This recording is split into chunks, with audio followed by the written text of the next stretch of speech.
নমস্কার বন্ধুরা, কেমন আছো সবাই? আশা করি ভালোই আছো। তো আমরাও আছি। তো সুপ্রভাত জানিয়ে আজকে আমি নতুন ব্লগটা শুরু করলাম। তো দেখতেই পাচ্ছ গঙ্গা, কি সুন্দর মনোরম পরিবেশ। আজকে আমাদের বাড়িতে বিপদনাশিনী পুজো, তাই জন্য সব জোগাড়যন্ত্র আর কি চলছে আর কি।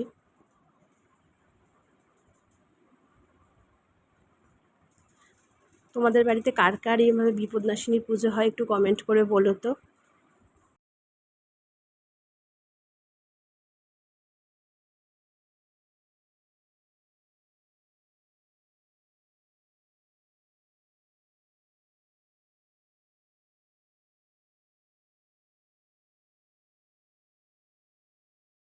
এই পুজোতে কিন্তু কোনো পুরোহিত লাগে না। তো এই পুজো নিজেরাও বাড়িতে করা যায়। তো এটা আমার যে দেখতে পাচ্ছ জোগাড় করছে, সে আমার মাসির শাশুড়ি।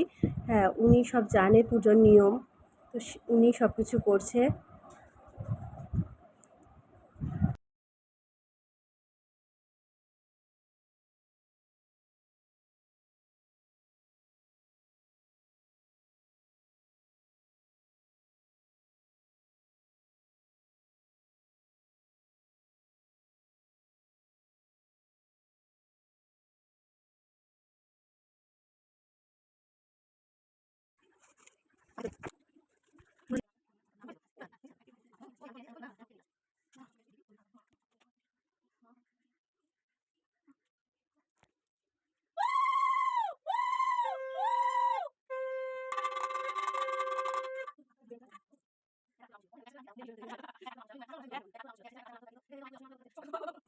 এই পুজোর নিয়ম কি বলতো? এই পুজোর নিয়ম হলো একটা মানে ব্রত পালন করা।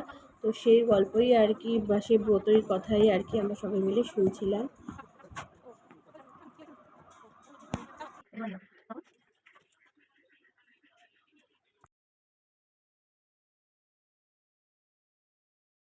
পুজো সম্পন্ন হওয়ার পর আমরা সবাই মিলে যাচ্ছি গঙ্গায়। তো গঙ্গাতে এই পুজোটাও করা হয় আর কি, দেখতেই পাচ্ছ।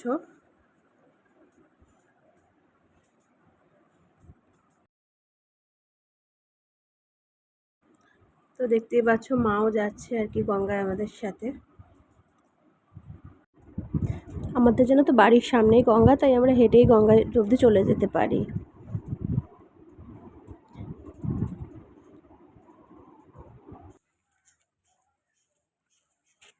এই পাটা নিয়ে সমস্যা পড়ে গেলাম আমি। পাটা ঠিক হয়ে যাবে এইবার। ওর বাবা আজকে অনেক দোকানে আছে, খোঁজ করবে।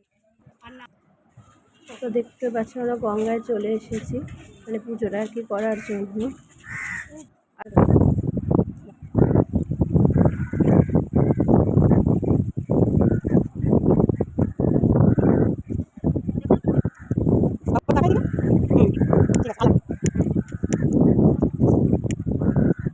দেখো, এটাকে আমরা গঙ্গাতে আর কি ভাসিয়ে দেবো। এর মধ্যে সিঁদুর দেব, তেল দেব আর কি। এই তেলটাই আর কি ঠাকুরের একটা আকার ধারণ করে।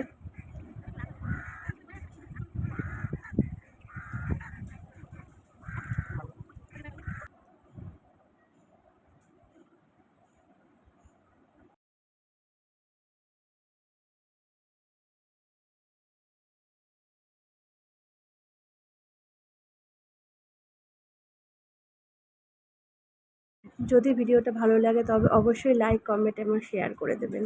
ধন্যবাদ।